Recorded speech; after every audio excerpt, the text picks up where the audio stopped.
There's American cynics and then there's British cynics. I Yeah, mean, yeah, come on. exactly. There's levels to this shit, man. Yeah.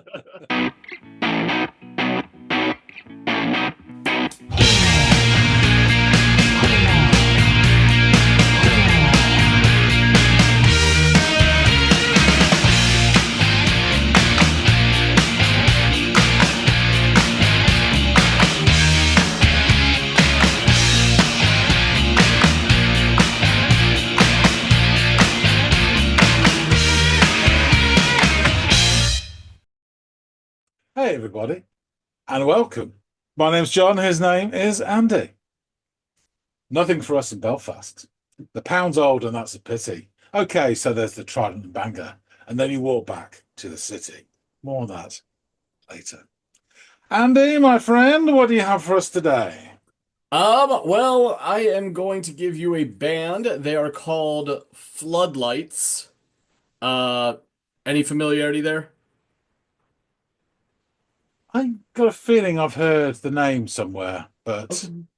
There. just that. Okay. Well, the name of the track by them that I'd like you to scope out is a song called "The Light Won't Shine Forever." So, Floodlights, "The Light Won't Shine Forever." Um, please give that a listen, give it some thought, and come back and let me know what those thoughts are. Will do.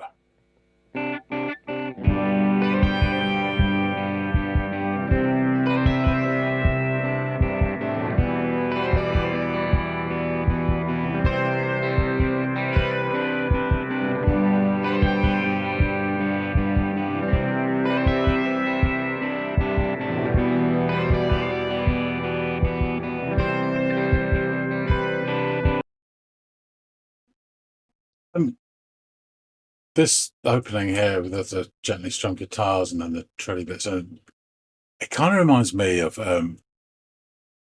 sounds like the Triffids. Born Sunday Devotional. It's the only one of theirs I already know.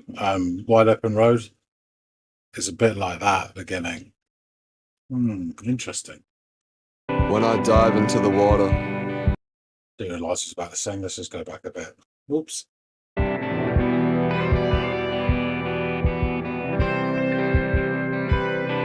when I dive into the water, I feel divine when the words just come out right, when the love inside me overheats, when the white noise comforts me. When I live out my poetic dream, when I'm moving too quick to run. Sorry, just keep stopping here, but it sounds a little bit like oh god, what's his name? Murder Capital. Sounds a bit like that. When I feel the heat of this old sun, when the lights flash fast, I smile. When the sharks are swimming fast around, and I shake off the smothering hands. When I realize I can lose control when I'm flying with nothing to slow.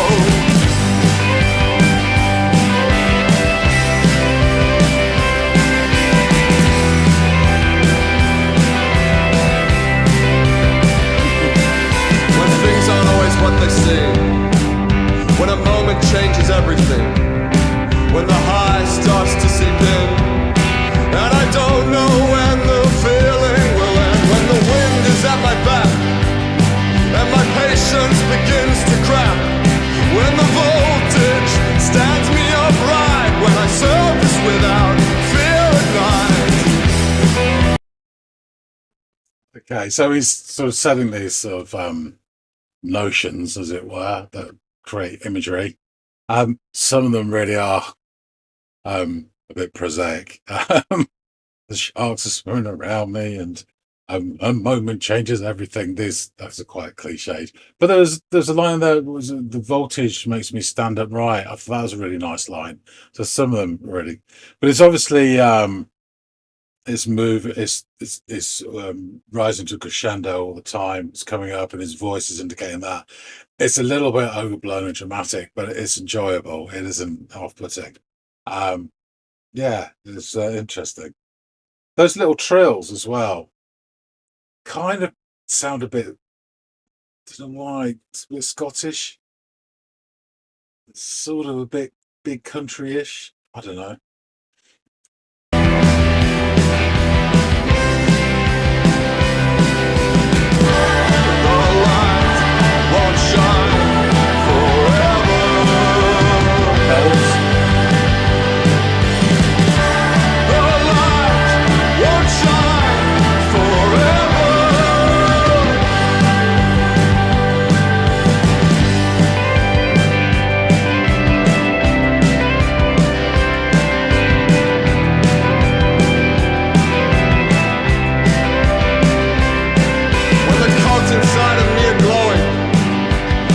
To come is filled with hope.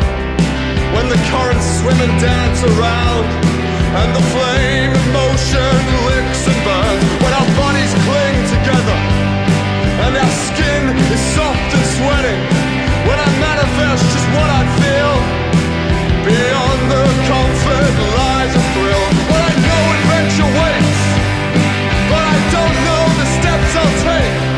When I hold an unknown hand, when I know we might not meet again.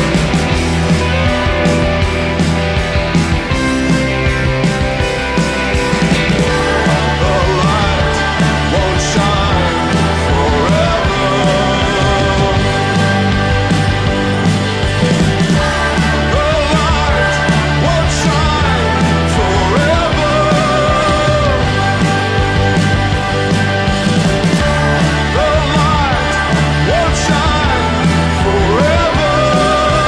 The light won't shine forever. The light won't shine forever. The light won't shine forever, but it is now. The light won't shine forever. The light won't shine forever. The light won't shine forever, but it is now.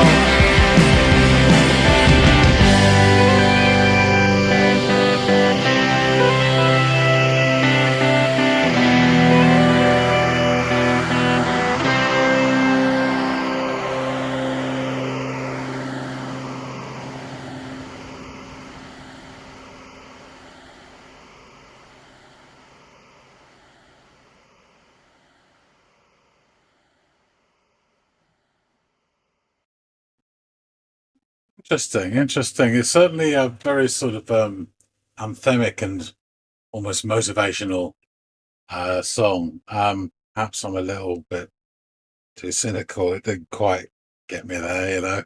It was enjoyable though. A bit of bombast to it.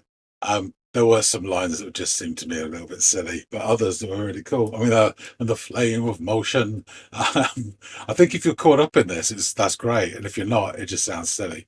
Um, but yeah, when he said, "Oh, when I manifest what I feel," I thought that's quite a nice line because that's kind of what he's doing. And it's all about so whether light is internal or external, whether it's a moment in time, your whole life, um, the meeting of somebody, all these things are interconnected moments, or what makes up a life, and really grasp that moment. Um, but yeah, it's interesting. I could see this so much being used in the future as a sports montage, you know, um, something like the Olympics, you know, and you've got all this stuff and people achieving and overachieving and coming together, and this song would be one of those, definitely. So yeah, really interesting actually. Uh, it did sound a combination of like, I mean, there's something very Australian about that sound at the start. So, you know, indie Australian. It's a bit of like Triffids, bit of go-betweens as well. Well, particularly Grant McKellen, his stuff. Um, it reminded me a bit of that. Not like Steve Kilby or the Church or anything. More along that lighter indie side. And there was a bit of that sort of Scottish bigness to it. I don't I mean big country, I mean other bands as well. I mean, I'm not talking god awful like Deacon Blue or something like that. But there's certain Scottish indie bands, particularly the 80s, that had a nice big sound to them. And it had some of that to it as well. Yeah, interesting. Well, Floodlights, we need to find out more about them. Let's go back and chop it up with Andy. All right. So You followed the floodlights back home. What do you think of The Light Won't Shine Forever, John? Interesting. Interesting. Um, yeah, within the first, I'm pretty sure I'm right here. Within the first 10 seconds, this sounded very Australian indie to me. And I'd be more specific than that. The You got two parts. It starts off and there's like a nice guitar, and then there's another guitar at the top that sort of trills. If you take that second guitar away, it is almost, to my ears anyway, identical to a song called Wide Open Road by a band called the Triffids. They did a number of albums. The only album that I'm familiar with is called Born Sandy Devotional, and it's a bit of a cult record. And I like it. I'm not like, oh, some people are absolutely overboard and about it, and I do like it, but I don't like it as much as a lot of people. But that's probably my favorite song off that album, and it sounded like it, and it started putting into place the same things that song does. And because of the cover of that album, it's like a vista of an estuary, I believe it is. I'm getting sort of drone shots in my mind's eye of the situation because it's like that. So the way the music's framed, it does make me think straight away, and those trills as well, that it's going to be a reflective song, perhaps about childhood memories, but certainly about sort of like dreams and how you obtain them. And I'm also getting some other influences in there, some which I think probably is just me, but a bit of go-betweens, a bit of Grant McClellan solo stuff. But anyway, your man starts singing. He starts talking, sorry. This Sprechgesang. I mean, who'd have thought it, eh? And initially, when he starts, it's very interesting because his voice changes dramatically from speaking to singing. When he starts speaking, the first thing I thought, this sounds like the singer from The Murder Capital, who's Irish.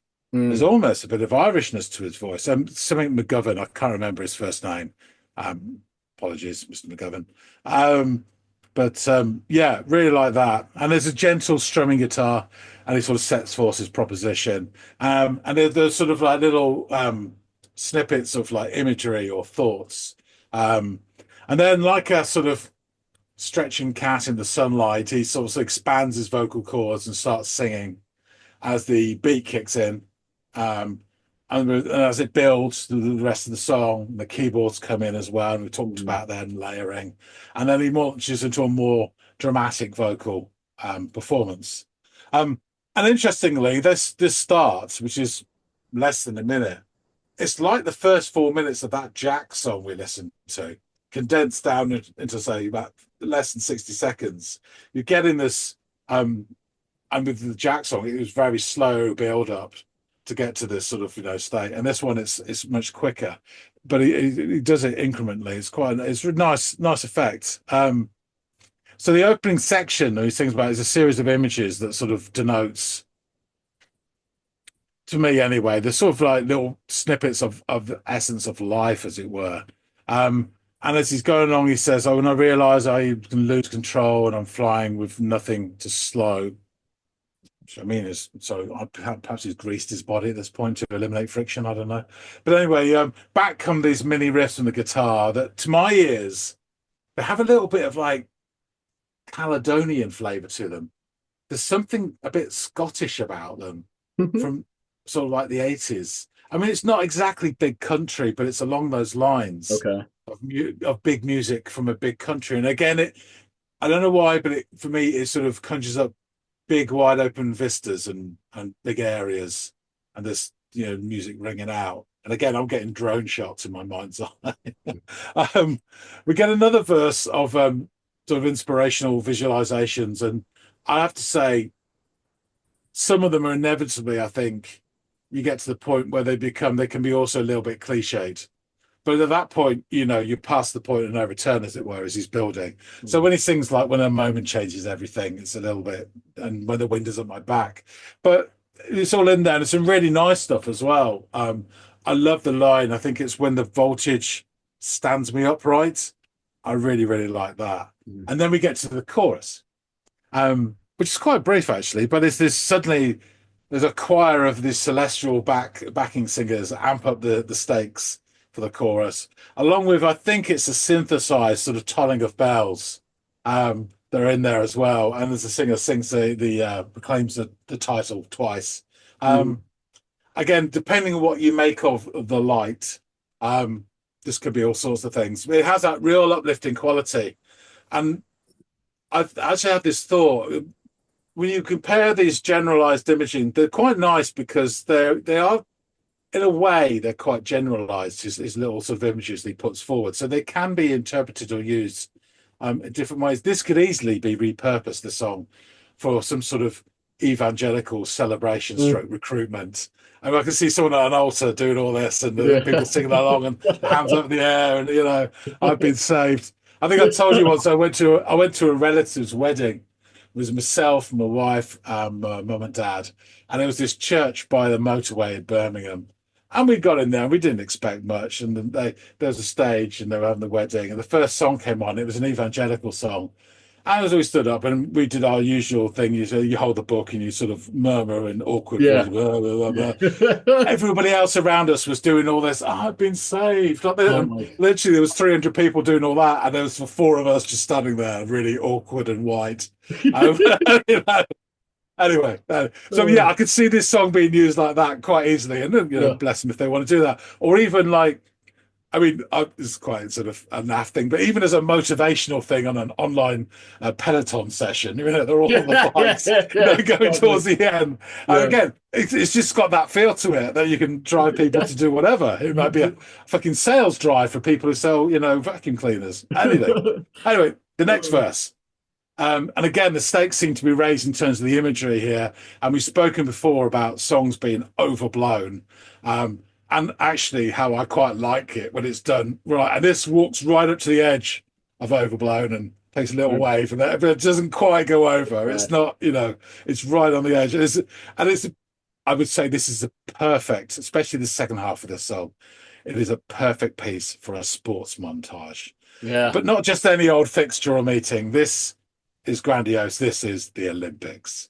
And you've got the images there, and someone is holding this hand, and we might, and there's some. I managed to catch some lines. I did go back and just. I do love this when the cogs inside me are glowing, which has a lot. That's a really nice image, which can all mean that again a lot of things as well. Mm-hmm. Something about was come is filled with hope, and then the flame of motion lickers and burns. Our bodies cling together. Something about skin soft and sweating. Again, these are all sort of.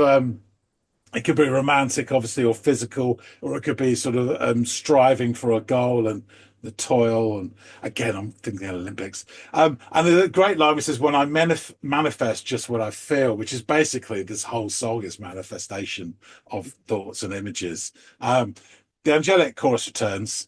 The light won't go on forever. Perhaps they're talking about the Olympic flame. He repeats, "The light won't shine forever, but it is now." Before the final return to the main music theme, briefly, we get some extra whooshing and then the fade out.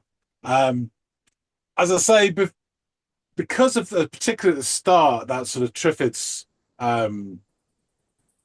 influence that I could hear, it just made me picture this in terms of big overview from a drone sort of thing. And it may not be that, but that's what I'm seeing all the time.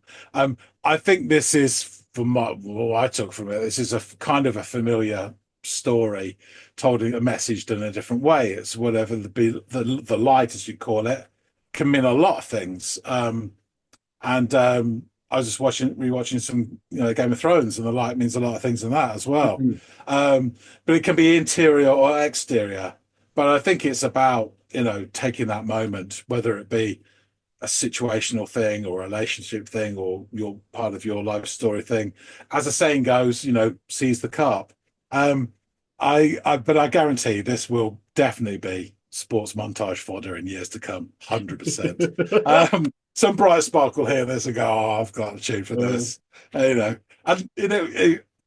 bless him. I enjoyed this actually. It was I wasn't as swept away as I think some people would hear this and think this is fantastic. I'm just still a bit of an old cynic, but at the same time, it was enough in it that I really enjoyed it. Yeah. No, I there is this weird sort of uplifting quality about it, as you said. So that's what I gravitated towards when I first heard this not too Yeah. very long ago. So yeah, similar experience when I heard this one. And I'm a big fan of it. I enjoy the song a lot. Mm. I could see if it had caught if I had listened to it in a certain mood the first time, it might not have because I could be a bit of a cynic too, but not as much, I don't think, as our old friend But John over there. there's American cynics and then there's British cynics. I Yeah, mean, yeah, come on. exactly. There's levels to this shit, man. Yeah. But yeah, let me go on and describe the band a little bit here with my notes. Your Aussie radar didn't fail you. And as you probably could tell, I'm on a little bit of a run around the outback with my choices here of late. But yeah, Floodlights. They are an Australian rock band from Melbourne, Victoria, formed in 2018.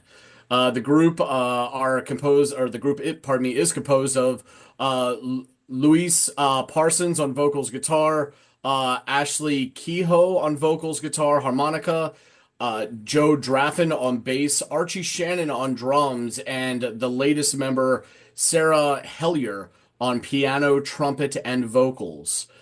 Their sound has been described as alternative and art rock. The band's inspirations are pretty vast, but they've noted that they draw inspiration from a wide range of artists and sounds. They are influenced by bands such as Midnight Oil, Geordie Greep, The Triffids, The Drones, Emil and the Sniffers, Nick Cave, Neil Young, Lou Reed, and Bob Dylan.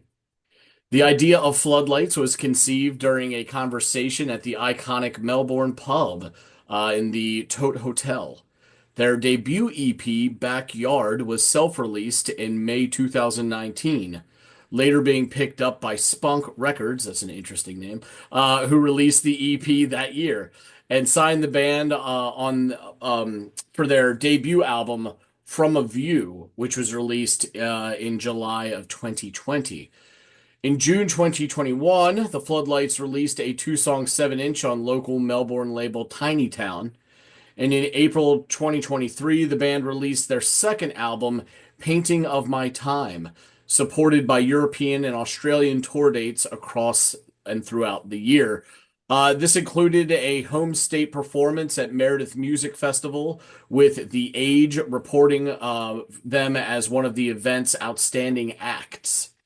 Floodlight's third album, Under Earth, was released March 2025 through Pias, Pias. This is the first to feature Sarah Hellier as a permanent fixture within the band.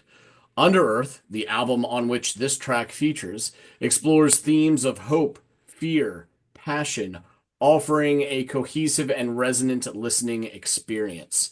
While some critics miss the band's earlier, more overtly political and anthemic style, they acknowledge the band's willingness to experiment and explore new sounds on their latest record. So, the staff over at Sputnik Music graded the album a 4.2 out of 5 and wrote this of the band. Floodlights have been one of Australia's best kept musical secrets for a bit now, with their first two excellent albums showcasing a jangly foundation enhanced by folk leanings and tinges of gloomy post-punk. Geographical factors might allow for comparisons to Gang of Youths and Rolling Blackout's Coastal Fever, but the band eschews the anthemic tendency of the former and the relatively light-hearted vibes of the latter in favor of a more intimate and moody earnestness. Of the album as the whole, they would write, Under Earth sees the collective at their best yet, delivering 11 impressive songs in a fuller and richer framework, nicely textured yet punchy, while sitting on the artsy side of the indie rock spectrum. As a record crafted during a period of extensive touring across multiple continents, Under Earth is pervaded by deeply personal longing, a contemplative state periodically interrupted by bouts of over-caffeinated and restless vigor. Emotionally, it's quite glum, but full enough of little touches and sticky melodies to keep the mood up. It's the kind of record in which a different track speaks to you with each listen. And of this specific track, they would write, the brilliant penultimate track acknowledges that the light won't shine forever. A statement which feels awfully poignant for a guy living in a country where the figurative lamps are flickering ever more ominously each day. Double J writer Jared Richards wrote effusively of the album in his review and noted, their third album's a raw and rich listen written while touring the world, the band leaning into the listlessness, excitement, and reflections that come from being away from home amid a whirlwind of new experiences. There's a dramatic live wire energy to Under Earth as harmonicas cut through guitar lines and Parsons adopts a new romantic vocal delivery, haunting, pained, and pleading. Toby Furlong, writer and music critic for Clunk magazine, reviewed the album and graded it a perfect 5 out of 5 stars and wrote the following. Floodlights keep the gloves firmly off and bear all on an album that considers vulnerabilities, hopes, fear, and passion. Out of the fire, the band emerge with the incredibly courageous Under Earth. Make no mistake, Floodlights stand united before a golden opportunity, and there should be no doubts about the band's ability to shoot for the stars. And finally, Aaron Hughes of Happy Mag reviewed this track and glowingly penned, dripping with suburban nostalgia, the track embodies the inevitability of life's progression. The Light Won't Shine Forever is an ear-catching track that takes you for a ride and leads you to better understand the fleeting nature of life and your emotions. So, while we're on the topic of the track, let's get into these lyrics. When I dive into the water, I feel divine.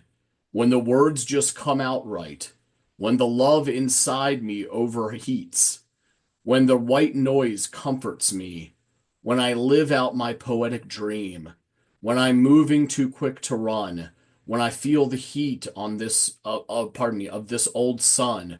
When the lights flash fast, I smile. When the sharks are swimming fast around and I shake off the smothering hands. When I realize I can control. When I'm flying with nothing too slow.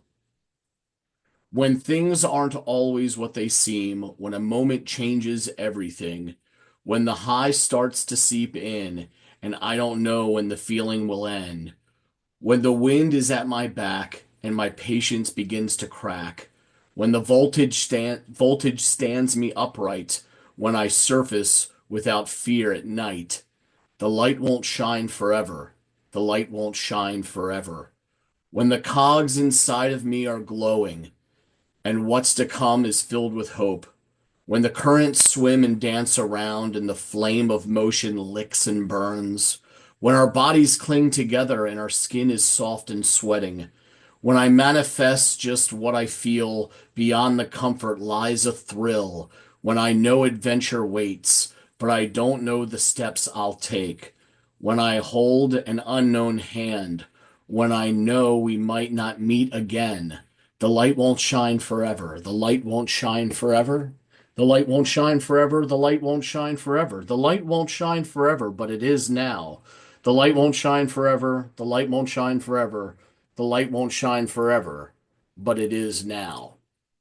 So, lead vocalist Louis Parsons would say this of the song and its meaning.